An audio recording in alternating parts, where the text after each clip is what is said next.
A weapon that costs less than a used jet ski. It can shut down 20% of the world's oil supply, and right now it's sitting on the bottom of the Strait of Hormuz. Picture this. Buried in the silt on the floor of the Strait of Hormuz sits a steel cylinder, 3 feet long, completely silent. No radar sees it. No satellite detects it. It emits nothing. It just waits. Inside, a hydrophone sensor listening for a ship's propeller.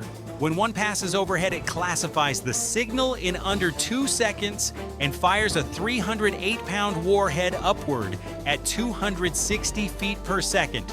That's the EM-52. China designed it, Iran bought it, and right now it's down there. But that's not even the scariest part. Iran maintains an estimated 5,000 to 6,000 naval mines, the largest inventory in the region. Some cost less than $1,500 each. And here's why that number keeps me up at night. On April 14, 1988, the U.S. Navy frigate USS Samuel B. Roberts struck an Iranian contact mine in the Persian Gulf. The blast blew a hole in the hull, broke the keel, flooded the engine room, and lit fires on 4 decks. 10 sailors were wounded. It took 13 months and $89.5 million to rebuild the ship.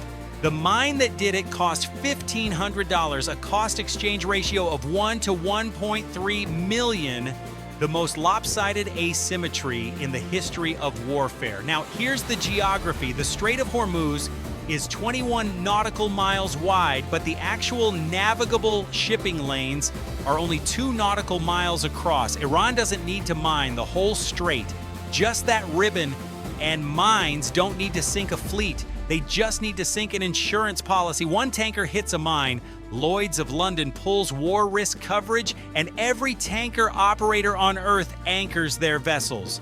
Hormuz doesn't close by military force, it closes by fear.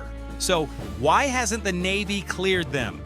Here's where it gets interesting, and if you want more breakdowns like this, hit subscribe right now. The U.S. Navy built 4 unmanned systems. No other fleet on Earth has all 4. Designed to clear minefields without a single sailor entering the water. Step 1. A laser-equipped MH-60S Seahawk helicopter flies over the water and fires pulses of light downward, building a 3D map of everything in the water column, including mines. Think of it as a CT scan for an entire strait. Step 2. An unmanned robot boat, the CUSV, built by Textron, enters the minefield alone, towing sonar that maps the seafloor. No crew, no human risk. The operator stays safely aboard the LCS.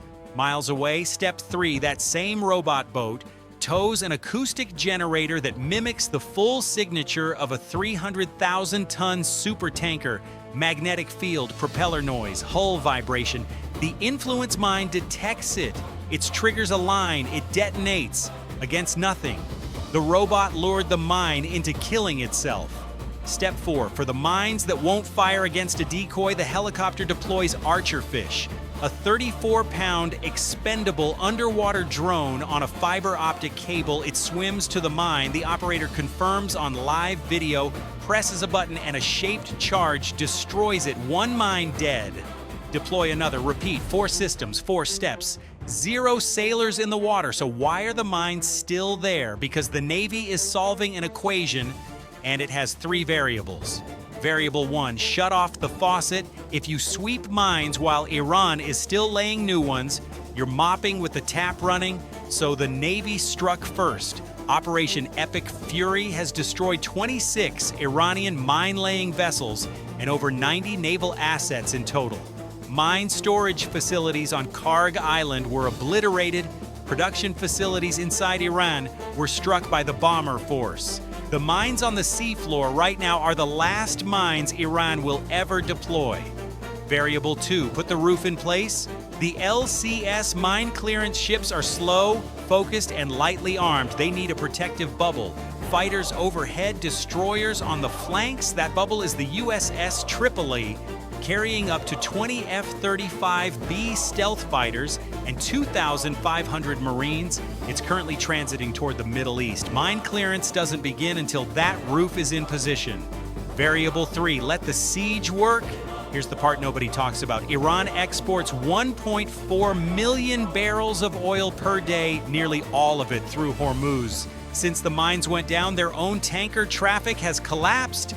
Iran built a weapon to close the strait to everyone else. It closed the strait to Iran. Every day those mines sit there, Iran hemorrhages revenue, it will never recover. The mines are doing work for the Navy for free when all three variables converge: faucet shut, roof in place, economic pressure maxed. The Navy clears the strait on American terms, at American timing. 38 years ago, a $1,500 mine nearly sank a U.S. warship. The Navy made a decision that day. Never again would sailors solve the cheapest weapon in warfare with the most expensive thing the Navy has: human life. Laser from the sky, robot sonar below. Decoys that lure mines into self-destruction.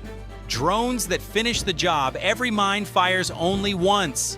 And when the factory that built them is ash, the last mine on the floor of Hormuz is the last mine Iran will ever have. Drop a comment below what surprised you most, and subscribe because this story is far from over.